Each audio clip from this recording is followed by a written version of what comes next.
Okay, terms of stuff. The deadlines remain the same. So, exam 2, quizzes part 3, deadline November 16th, which is 2 weeks away exactly. Then exam 3 and exam 4, quizzes part 4, deadline on December 7th, the last day of classes. And exam 5 is deadlines at the end of the normal final time. Again, all the stuff's online, ready to do. The paper deadline for a draft, November 9th, plus 5 deadline November 14th. Desperation, or sorry, emergency deadline, September, sorry, time troubles. November 21st for that, November 14th for plus 5, November 21st for the emergency deadline, and then December 8th for the desperation deadline. Okay, last time we were looking at our good dead friend Coherentism, although it's kind of not dead, but kind of dead. Before pressing on to new stuff, anything about the stuff to be, stuff that's been, or stuff that needs stuff. Okay, so last time we're looking at Coherentism, and kind of the challenge here is, how do you know stuff? And one approach is foundationalism, which does have an appeal. You could say, I know these things are true, I don't need a justification for them, I know they're true, and I build all my other beliefs upon these. And then, of course, that gets shot to pieces. And the other option is, another big option is, all my beliefs fit together just fine. This belief fits with this belief fits with that belief logically, so I know this stuff. And of course, that gets shot apart too. So we end up basically doomed. Anyways, since we've been doomed, the thing to do, of course, is move on to metaphysics. So epistemology is all about what you know, or perhaps what you don't know, and metaphysics is all about what there is. Now the definition, as we saw back in the ancient days at the start, is this, is the study of the nature and structure of reality, if anything. What is really real for real. It's a stuff beyond, the stuff we merely perceive, if there's anything beyond that. Now, one subcategory of metaphysics is ontology. As we saw before, it comes from the Greek word ontos, meaning thing, or as I prefer to translate it, stuff. So it's a study of things. Not things like backpacks or kiwis, both bird and fruit, but what type of metaphysical kinds are there? So if you were the metaphysician, you would have an ontology, which would be a list of things that you consider to be real. And again, you wouldn't put in there like kiwi, squirrel, backpack, etc.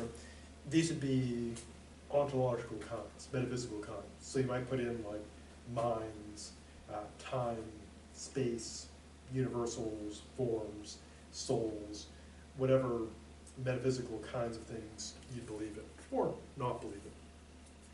Now metaphysics is full of classical questions and problems, and we'll look at, and have looked at, 3 of the big dogs of problems. One we saw and looked at our good dead friend Plato is the classic problem of universals. And the problem is this. It's actually 2 problems smushed together. And it's about individuals and groups. And so kind of the general problem is, in virtue of what, if anything, do individuals belong to classes of things, groups? I don't mean the sense of like belonging to like a club or a political party, but in terms of being in categories, like in virtue of what are all desk, or in virtue of what are all just things, just. Then the second part of the problem is the problem of individuation, in virtue of what is an individual member of a group an individual. So you get individuals being in groups, and so there's 2 questions. What puts them in the group, and what makes them an individual? And people have been struggling with this for a long time. The second big problem, which has become something that science is starting to get into, is the nature of mind. What is a mind? What does it have one? Can you manufacture them? Because if you're interested in tech, in the career in tech, one of the big areas to get into today which eventually will kill us all, so get into it quick before we all die in 2024, is of course artificial intelligence, which is all things to all people. But sort of the end game in AI is obviously artificial intelligence, and sort of the ultimate goal would be to build an artificial mind. And so a metaphysical question is, what are we trying to get to? And of course, is that even possible?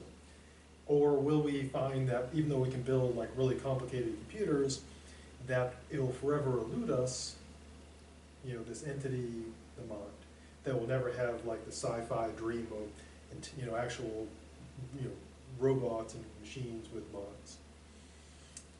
And the answer, of course, yes, they get it, 2024, and they kill us all because they realize how terrible we are. So, spoiler alert. Now, there's also the problem of personal identity. And this is the following problem. And it's got two parts. One is, what is it to be a person? What are the entry requirements to be a person? And that's important because in addition to the metaphysics, there's also all kinds of moral stuff that goes along with it. And also, as a practical matter, all kinds of legal stuff. Now, the second part of it is, in addition to what is it to be a person, there's also the question of the identity part. What is it to be that same person across time? What is it to be me or you know, throughout life? Now, in regards to the first question, what is it to be a person? Again, it's a philosophical, metaphysical question, but it has huge implications for ethics and law. For example, take two hot-button political moral issues. You know, euthanasia and abortion. Euthanasia is, of course, you know, mercy killing. And one question is, when people are at the end of life, suffering, say, from dementia or being in a complete coma, vegetative state, is there still a person there? Because if you pull the plug and there's no person there, that's not murder, because the person is long gone. They left long ago. But is that entity still a person or not? And of course, in abortion, one of the moral debates is at what point, you know, at one end of life you have when do you stop being a person, and then the other end is when do you start? And some say conception, some say birth, some say when you get your driver's license. Actually, no one says that. But there's a question of when that occurs. Now, it's not the case that we don't kill people, because we kill people all the time, but we generally see it as worse to harm or kill people. Now, there are also, of course, more sort of sci-fi issues there, like questions about, you know, our animals, like whales and stuff, could they be people? And then again, getting to sci-fi stuff, could we build machines that are people? And again, in sci-fi, we do, and we all know how that makes sense, because they become people, and they realize that we're treating them badly, and then they kill us all. Terminator, Matrix, etc. And that does create a moral problem, because we want to build machines that do all our crap work for us, just like we use people to do all our crap work for us. But of course, if they're people, then it's wrong to do that. Now, if they're not people, then probably okay, but if they are people, then kind of that. And so there's kind of that paradox there. We want to build AI to do our crap, but if they're people, full AI, then that would be really wrong. Now, final problem here with personal identity is something we all face, namely death. And so the question of what happens after death is a matter of personal identity. Do you keep on going? Now, we know that our bodies die, that's pretty well established, but, you know, the big religions, even small ones, claim that, in general, that people do keep on going. Either there's like a heaven or hell afterlife, reincarnation, or maybe on Judgment Day, you get raised up again. And so, if that's possible, it's a matter of being still the same person. So, even though these are abstract metaphysical problems, again, they connect to very real questions. Things like, are race and gender real? Or just make that stuff up. Can we ever make an artificial mind?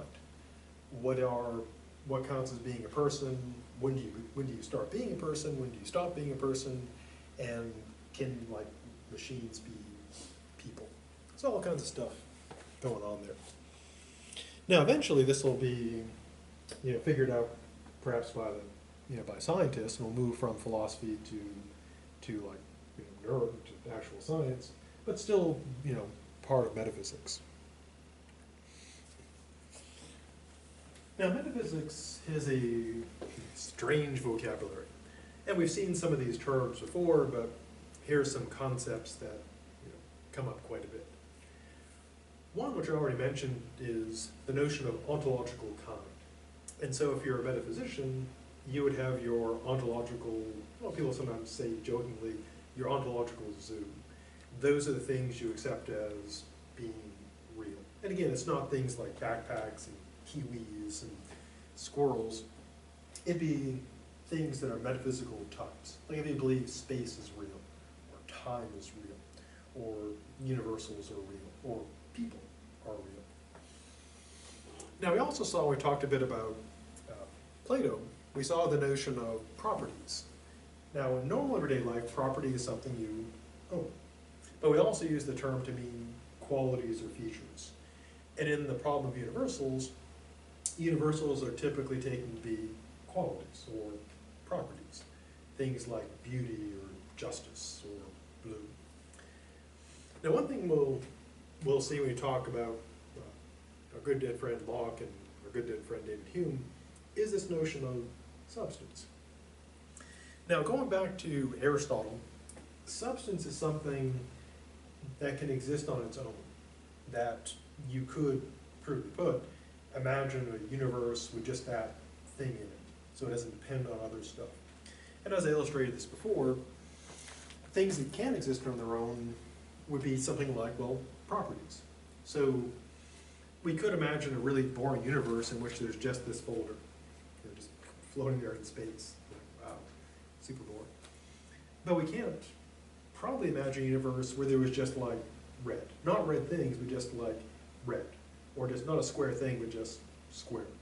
So I think that properties have to be like kind of stuck together to make up things that can exist on their own. And so one of the debates in metaphysics is what kind of things would be substances. Now this also gets taken up in physics, because the question there would be, what would be kind of like entities that can exist on their own and the ones that can't? What's the fundamental stuff? Now we're talking about what type of properties and substances there are. Historically, there have been three main camps. And I'll use people to illustrate, because usually they focus on people.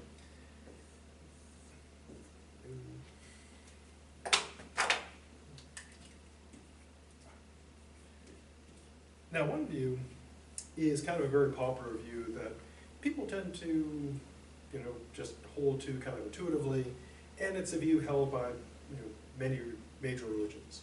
That is that you have a body, but you are a soul. And so this is known as metaphysical dualism. You get two types of substance. Three-dimensional extended body that exists probably in space and time, and then you have unextended thinking mind. And again, this is a very popular view. Most people tend to believe it. They believe they are a spirit or a mind or soul. Now, the view that's popular among professional philosophers and most scientists is what's called materialism. Not in the sense of liking nice stuff like fancy cars and big houses and lots of high-end champagne, but in the sense of all that exists is matter or physical. And so if someone's a materialist, metaphysically, they would say, there's none of this stuff. Everything is purely physical. You are your body. There is no ghosty soul. Now, oddly enough, there's a third alternative, which is pretty uncommon, but some people believe it. It's called idealism. Not in the sense of having all kinds of like ideals, like, oh, I'm out there to save the world, but in the sense that all that there are ideas. And on that view, it's the opposite of materialism. It's that everything is minds. Probably the best known example of this is our good dead friend, George Berkeley. He's if the tree falls in the forest, does it make a sound, God. And his answer is, if you're wondering, like, what's the answer to that? The answer is, if there's no one there to hear it, no, it wouldn't make a sound. But don't worry about that, because God is watching everything all the time. So God hears the tree fall in the forest, even when no one else is there, because he is paying attention to everything. So you can have body and soul, just body, or just soul. Those are the main options. I was going to say, like, so idealism believes in souls. Yes. Yep. Okay. So everything would be, it's all soul. So on like Berkeley's view, or Leibniz's view, it's all minds, and all the stuff we seem to be experiencing, tables and chairs and apples, are just ideas. And Berkeley himself, considered the problem, does that mean when you're eating a pizza, you're eating ideas? And he says, well, this sounds stupid, but yeah. And he does make kind of a good point, because if you talk about eating pizza, your description would always be of like the qualities, how you experience it, like the taste, the warmth, the smell. You wouldn't typically say, I'm experiencing the material substance of the pizza. You would say you're tasting the tomato-ness of the sauce, or feeling the texture of the crust, or the crunchiness. And so we describe everything in terms of our experiences. And of course, as he argued, when we dream, we can dream we're experiencing things. We don't think dream pizza is real pizza, but it seems like pizza. You're a real vivid pizza dreamer. Which would be a good name for an alternative band, Pizza Dreamer. We talked a bit about particulars and universals. We talked about Plato. But again, the idea is that particular just means individual. It could be an individual person, folder, cat, rock, whatever. And then universals would be qualities that could be had by many things. So that would be things like being human or blue, etc.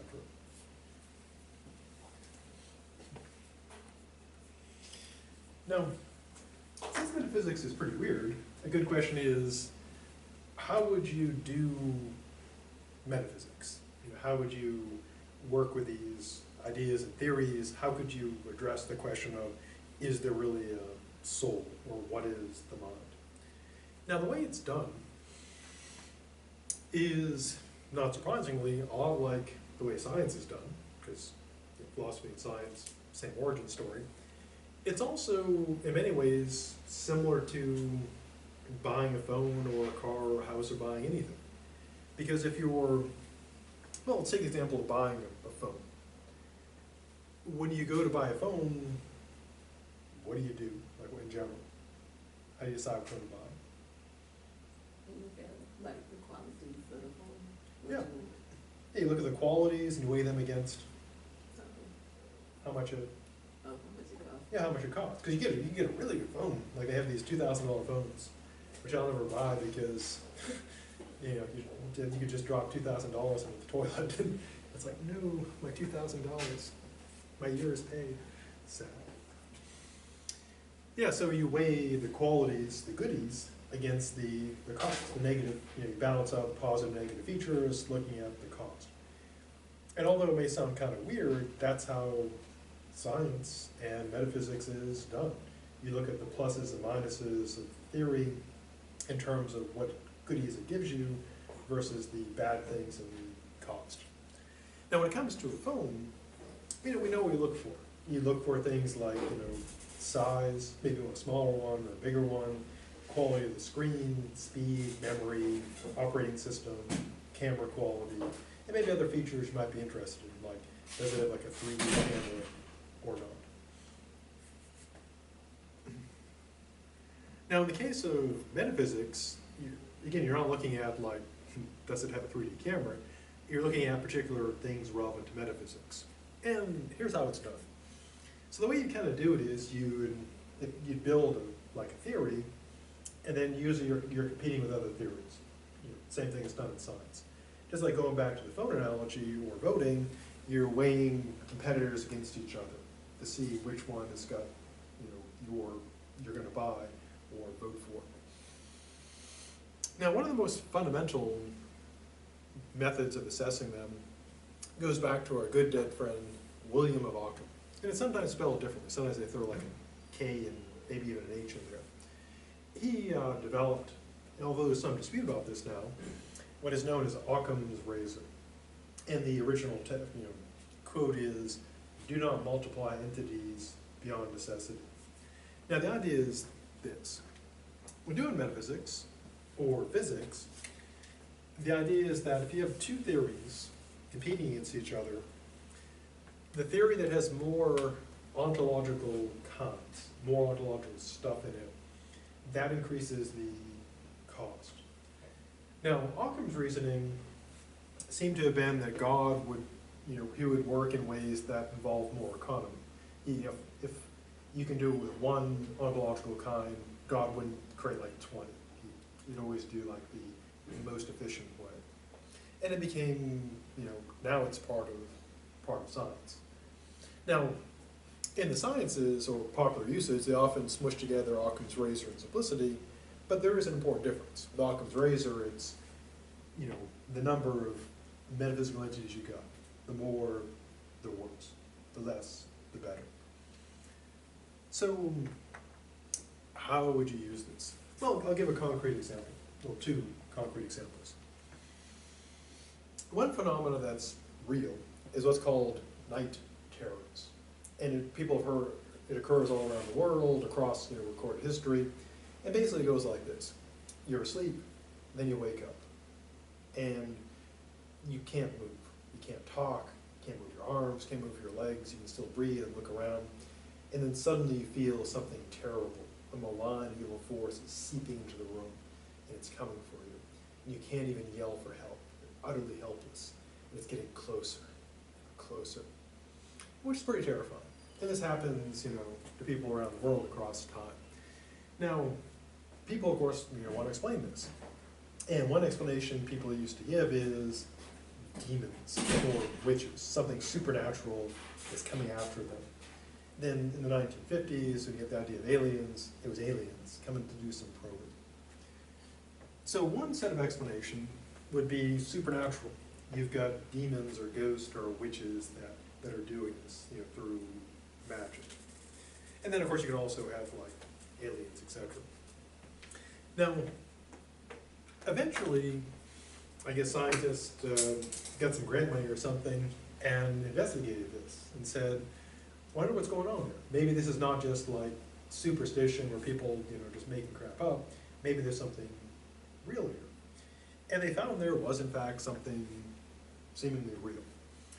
Now the scientific explanation obviously doesn't involve like ghosts or witches or demons, so what does it involve? Well, kind of crudely put, the idea is this. You might have wondered why, like when you're asleep and you dream about like running around and stuff, you don't do that. Although some people do, sleepwalking, sleep driving. There's some people who do sleep murder, for real. It's kind of scary. And crudely put, kind of inaccurately, there's like a safety mechanism that we have. Kind of like with a gun, safety on a gun, you can put the safety on, pull the trigger all day, and it's nothing's going to happen. And we have a similar thing. So when you fall asleep, the brain turns on its safety. That way when you're dreaming about running and doing things, you're probably just like twitching a little bit instead of actually running around and getting hurt. Now what can happen, of course, just like with a gun safety, it can be broken, so you're trying to shoot the gun that's not shooting, you can wake up and your safety is still on, so you can't move. And they found this seems to be linked with that feeling of terror. And they were able to recreate this in the lab. They put electrodes on people and, kind of zap them a little bit, and they get that feeling. And so we have these two possibilities, demons, ghosts, supernatural stuff, or it's just a neurochemical, thing in the central nervous system. And in this case, Occam's razor would say, well, you don't need demons and witches and supernatural stuff. You just need people who got brains.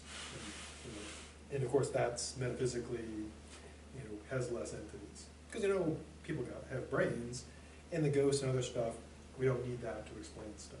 And so, we don't need the ghosts. Now, probably the biggest example of Occam's razor is in arguments for atheism. And the way the arguments go, you can either do like creation of the world, or you can do like, evolution. And one of the arguments for evolution, I'll stick with that one, is, you get, roughly crudely put, two alternatives. One is you've got the, world is created, and God, puts on, over the course of 6 days, puts on all these creatures. And of course, the evolutionary view is the Earth, just arises out of the Big Bang, blah, blah, blah. Then you get this chemical reaction, eventually leads to like single cells, and then through natural selection, you eventually get us and all the other stuff around today. Now, by Occam's razor, you have this world which has got God and all the stuff. This world doesn't have God, just the stuff. And their main argument is you can explain everything without God. So there's no need for God by Occam's razor. Which is kind of ironic, because originally Occam's razor is based on God. So, irony. So if you ever heard Occam's razor, again, in popular usage, it often means, the simpler explanation is better. But if you're being strict about it, it doesn't mean the simpler is better. It means that the one that has less metaphysical entities is better. Which takes us to 2, which is simplicity. Now, you could, if you wanted to, stick Occam's razor under simplicity, because if it's got less stuff, that would generally be simpler. Now, the idea here, of course, is, the keep it simple view. If you have 2 competing theories, and one is more complicated than the other, the assumption is the simpler is more likely to be correct. Again, this is something accepted in science, also like in legal reasoning. If someone has like a really convoluted, complicated explanation, and there's a much simpler one, and generally the simpler one is accepted. So simpler, better. A third standard, which may seem kind of weird, given that metaphysics is all pretty weird, is what's called mystery or weirdness. And the idea is, even in metaphysics, there are some things more mysterious, weirder than others. Now, one obvious problem is this. Is there like an absolute objective view of what is weird that everybody agrees on?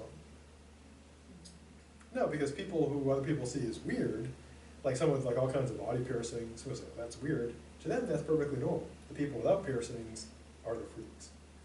And so whenever we see someone else as being weird, they probably see us as the weird one. It's kind of like being a foreigner. We see other people other places as foreigners, but to them, we are the foreigner, because everybody's a foreigner to someone, especially the band foreigner.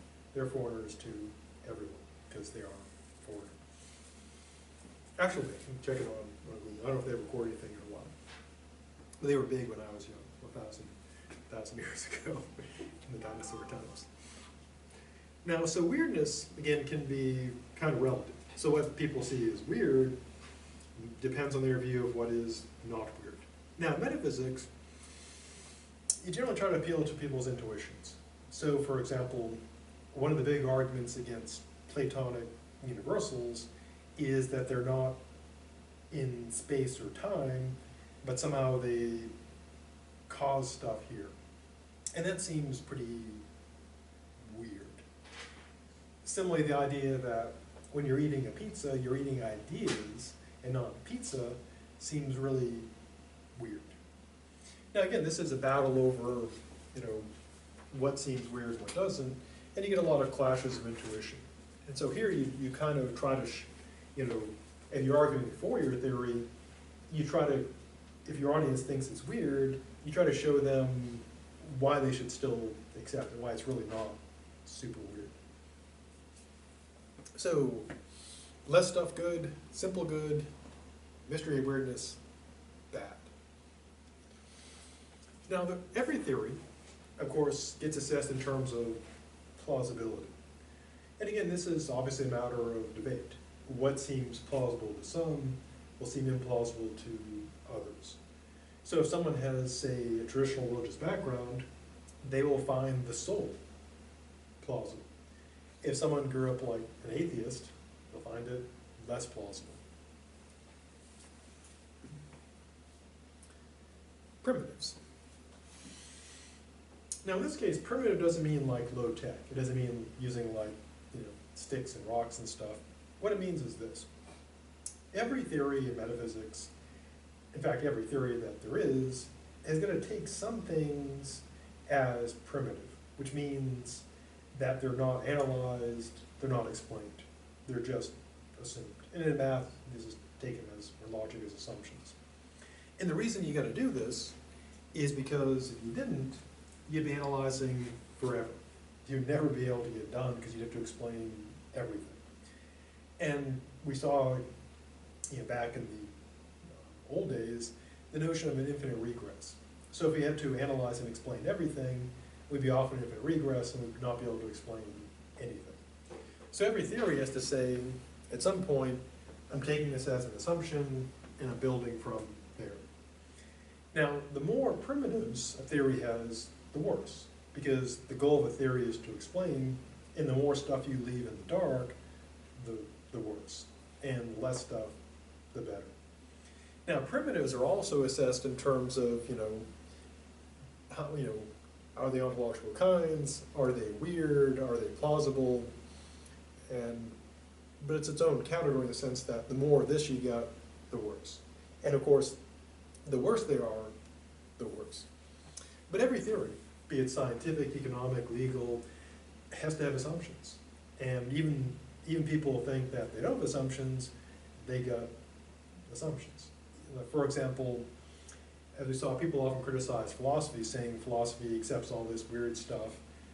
Well, to believe in the normal stuff is to make assumptions, to assume it's all just as people think it is, or to believe that the way society is right is itself an assumption, because there's so many other alternatives. So more primitives, bad, but unavoidable. Now in terms of what we're trying to do, so these are things you try to avoid, try to get, try to avoid, try to get, The sort of main goal is to explain or solve problems. So the reason why we build theories, scientific, economic, metaphysical, political, legal, is to explain things and also to solve problems.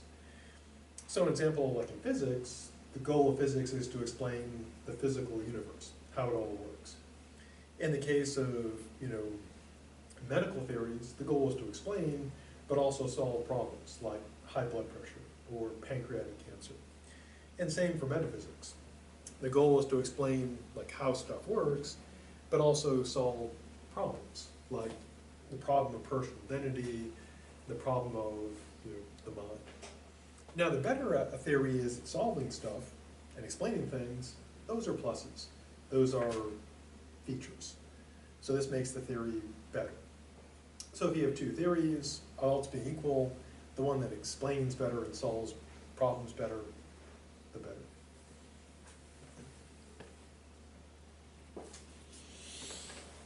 Last few things. Now, in science and industry and stuff, they often talk about like spin-off technologies. For example, in the space industry, people often raise the question, why is going to space useful? Are we just like throwing away money? And then of course people who defend space activities, they point to spin-offs. So you might say, well, how does putting a rocket in space help us, or exploring stuff help us? And they'll point to things like, well, GPS, which makes all kinds of things possible. I mean, the most obvious being, GPS itself, but it's also used by things like banks and the stock market, etc. And so space stuff actually had all kinds of spin-offs. One, of course, that's kind of funny is, like things like Tang, which they still sell. I remember drinking that all the time as a kid. Occasionally I just go and get some just to, I just like get a craving for Tang. And it's still exactly the way I remember it. I'm like, why am I drinking this? But I can't help it. Also got a lot of vitamin C. So this episode brought to you by Tang, but not really because didn't get any money. Maybe someday, corporate sponsorship. Be like NASCAR, wear like a jumpsuit, logos all over it. So with metaphysical theories, they often have useful spin-offs that solve other problems, explain other things. So, for example, if someone's trying to explain the mind, it might have spin-offs for artificial intelligence or for personal identity. So you might have other benefits that you can point to as goodies for the theory.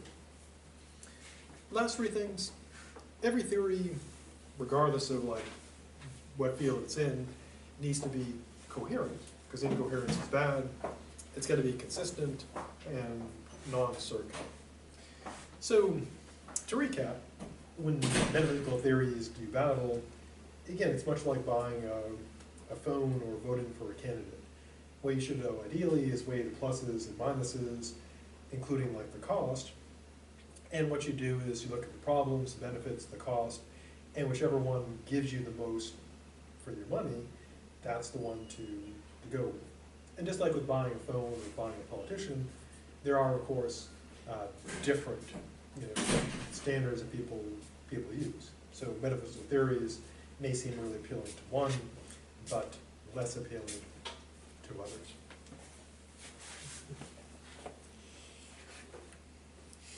Now the first dead person to look at is our good dead friend, John Locke. Before going to John Locke, though, any stuff about stuff that needs stuff. Okay, Locke was born in 1632, died 1704, still dead today. He was, in addition to going to school at Oxford, he was influenced by Descartes, who he read kind of on his own, because he believed that the system of education at the time had become kind of ossified and stagnant, and he was part of this modern revolution in philosophy. Now, in addition to his philosophizing, he was also involved in politics, and he helped draft a constitution for the Carolinas, North, South, and West. That's the name of the state. And one of his influences in his political views was the English Civil War and the English Revolution. And he claimed that he worked on his political theories to justify that, although he was working on it well before the Revolution. Now, Locke wrote a lot of stuff. His two big works, which have ensured him lasting fame as long as there are people who have books, are first two treatises on government, published in 1690. And Locke didn't create all this political theory out of nothing. He was, pulling from previous sources and the views of the time. And this, of course, is a fundamental, foundational, critical document for human civilization. How so? Well, we find in here notions on which Western political philosophy is constructed. And things we're all familiar with, things like no taxation without representation, the idea of natural rights, the right to life, liberty, or in the case of law, property, the idea that government rests upon the consent of the government, of the governed, and all those ideals that we see as the foundation for Western political thought, which influences the rest of the world. He was hugely influential, of course, on people who drafted the Constitution, and so really important dead guy. Now that itself would have been an amazing accomplishment, but he also wrote an essay concerning human understanding, also published in 1690, which dealt with metaphysics and epistemology. His other works include letters concerning toleration, some thoughts concerning education, and the reasonableness of Christianity. But these are the two big ones that people read. And of course, eventually he got old, retired, and died in 1704, and is still dead today.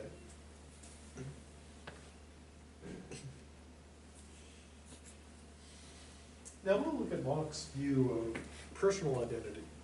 And Locke, like thinkers before him and thinkers after him, was trying to figure out what is it to be a person, and what is it to be the same person across time. In addition to his interest in metaphysics, he was also concerned about this for two very practical reasons. One, religion. Two, justice, or punishment and reward. Now, Locke reluctantly embraces the theory of substance. The time that Locke was locking, substance was big. All the kids were doing it. People like Descartes and Hobbes, etc. And he really doesn't, in a way he's kind of like peer pressure, that he really doesn't want to do it, but everyone's like, come on, Locke, try some of this substance. It's really, really awesome. And he's kind of like, this stuff is terrible, but it's the only thing we got. So he reluctantly accepts it. Why? Well, he uses the standard argument, namely that qualities cannot exist on their own, or to throw in some fancy Latin, qualities cannot subsist sine res substante, without a substance. And the reason for this is something we've seen. Mentioned this multiple times. We'll never encounter like red, just by itself. We'll never encounter like round, or weighing 3 grams by itself. We always encounter things, in groups. We encounter things like apples. We don't encounter just like red by itself, or round by itself, or apple taste just by itself. And so he says, well, since we never find these properties kind of floating around on their own, he's like, yeah, I guess we got to accept substance. He really doesn't want to, but he kind of reluctantly accepts it, because he thinks it's really weird. Why does he think it's weird? Well, this is what he says. He tells the elephant story, and he says, he refers to the answer to the question of what holds up the earth, which is a good question, because once you figure out the earth is like a sphere, or even if you believe it's flat, which some people do, which is kind of weird, because as one astronaut said, if the earth is flat, just imagine how cool it would be to live at the edge. You'd be like, you live at the edge of the world. That'd be awesome. But no one does that, so it's not a thing. So once you have the world, the question is, what is it that's holding it up? Which is a good question. Why isn't light falling? And the answer is we are falling. We just haven't hit anything. Well, some things have hit us. We've hit things. Now, one explanation was, it was a poster that was popular when I was a student. Remember, some people would have this. Also black light posters for people who like to consume substances of a different sort. Plus tinfoil on the ceiling for some reason. That was popular. It's kind of weird. Some weird stuff. People probably still assume do that in dorms, or maybe they police them more intently now. So this is what was said. The earth is being held up by a big elephant. And the obvious question is, so what's the elephant standing on? And the answer, of course, is a big turtle. What's the turtle standing on? And the answer is, of course, something I know not what. Now, of course, the problem here is you go off an infinite regress, because if someone's going to be standing on something to be be supported, then you got to have like an infinite number of things to be standing on. So a bit of a problem. Now, Locke tells this tale because that's what he thinks substance is. It's whatever is holding up all the qualities. It's like whatever the turtle is standing on. It's something you know not what. So he thinks, yeah, there's got to be something that's holding this stuff up, but he has no idea what it is. So Locke reluctantly accepts substances. He says, yeah, things like folders and backpacks, he's like, yeah, there's substance, because otherwise it doesn't make sense. But he really doesn't want to accept it, because he thinks it's really mysterious. Now, later thinkers, in fact, the next one we look at, David Hume, they reject substance. They say, you don't have to accept it. It's weird, but just say no to substances.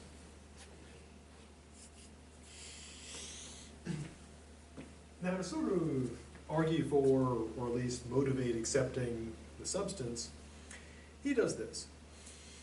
He says, in the case of material substance, it's physical stuff.